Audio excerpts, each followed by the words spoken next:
Meus queridos irmãos e irmãs, avancemos nesta catequese sobre o credo que estamos fazendo a partir do Catecismo da Igreja Católica. Hoje vamos falar sobre Jesus Cristo que desceu à mansão dos mortos e ressuscitou no terceiro dia. Cristo, de fato, ele desceu à mansão dos mortos. Ele foi solidário com os seres humanos em tudo, exceto no pecado. Então, Jesus conheceu a morte como todos os seres humanos. Ele desceu à morada dos mortos.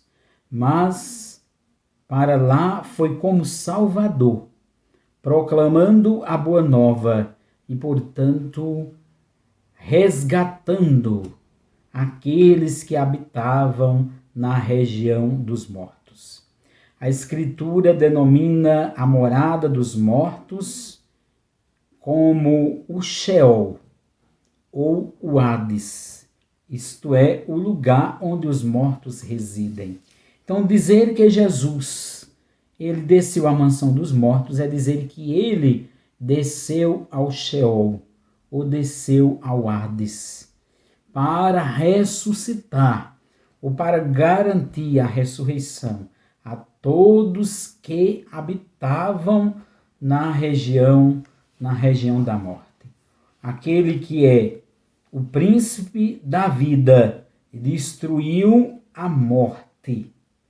E como meditamos no tempo pascal, a morte já não mata mais. Ou seja, para aqueles que acreditam no Cristo, haverão de ressuscitar como o Cristo verdadeiramente ressuscitou.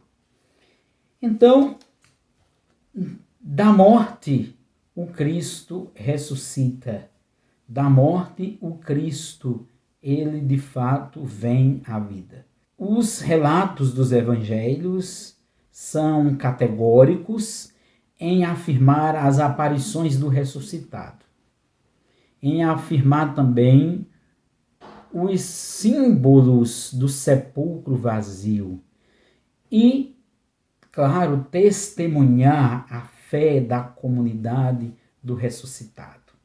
Então podemos dizer que o túmulo vazio, também as aparições do ressuscitado e a fé da comunidade testemunham, anunciam a ressurreição do próprio Cristo.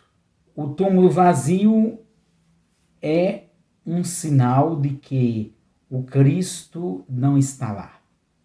E o Cristo não estando lá, os apóstolos, a comunidade cristã, acreditaram, portanto, que o Cristo ressuscitou. Cristo ressuscitou dos mortos. Por sua morte venceu a morte e aos mortos ele deu a vida para todos nós. A ressurreição de Cristo é a garantia da nossa ressurreição. Ou seja, como Cristo ressuscitou, também nós haveremos de ressuscitar. Tudo o que aconteceu com Cristo acontecerá também com todos nós. Ou seja, o Cristo ressuscitou, também nós haveremos de ressuscitar. A ressurreição é obra, diz o Catecismo da Igreja, é obra da Santíssima Trindade. A ressurreição de Cristo é objeto de fé enquanto intervenção transcendente do próprio Deus na criação, na história. Nela, as três pessoas divinas agem ao mesmo tempo juntas e manifestam sua originalidade própria. Ela aconteceu pelo poder do Pai, que ressuscitou Cristo, seu Filho, e desta forma introduziu de modo perfeito sua humanidade com seu corpo na Trindade. Jesus é definitivamente revelado Filho de Deus, com poder por sua ressurreição dos mortos, segundo o Espírito. São Paulo insiste na manifestação do poder de Deus pela obra do Espírito que vivificou a humanidade morta de Jesus e chamou ao estado glorioso do Senhor. O Filho opera, por sua vez, a própria ressurreição, em virtude do seu poder divino. Jesus anuncia que o Filho do homem deverá sofrer muito, morrer e, em seguida, ressuscitar.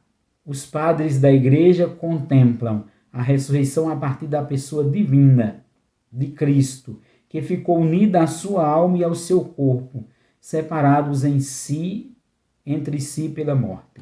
Pela unidade da natureza divina que permanece presente em cada uma das duas partes do homem, estas se unem novamente. Assim, a morte se produz pela separação do corpo humano e a ressurreição pela união das duas partes separadas. A ressurreição, portanto, é obra divina. A ressurreição de Cristo é o cumprimento das promessas de Deus. A expressão segundo as Escrituras que encontramos no Credo Niceno-Constantinopolitano informa, portanto, que a ressurreição cumpre o que dizem ou o que diziam as Escrituras Sagradas. A verdade da divindade de Jesus é confirmada por sua ressurreição. Eu sou, disse Jesus em diversas ocasiões do Evangelho de João. E, portanto, a ressurreição de Cristo e o próprio Cristo ressuscitado é o princípio e fonte de nossa ressurreição futura. Cristo ressuscitou dos mortos, primícias dos que morreram, assim como todos os homens mortos em Adão, em Cristo todos receberão, portanto, a vida. Então, transbordando de alegria pascal, como nós meditamos no tempo da Páscoa, nós somos felizes porque o Cristo imolado já não morre e morto vive eternamente. Louvado seja nosso Senhor Jesus Cristo.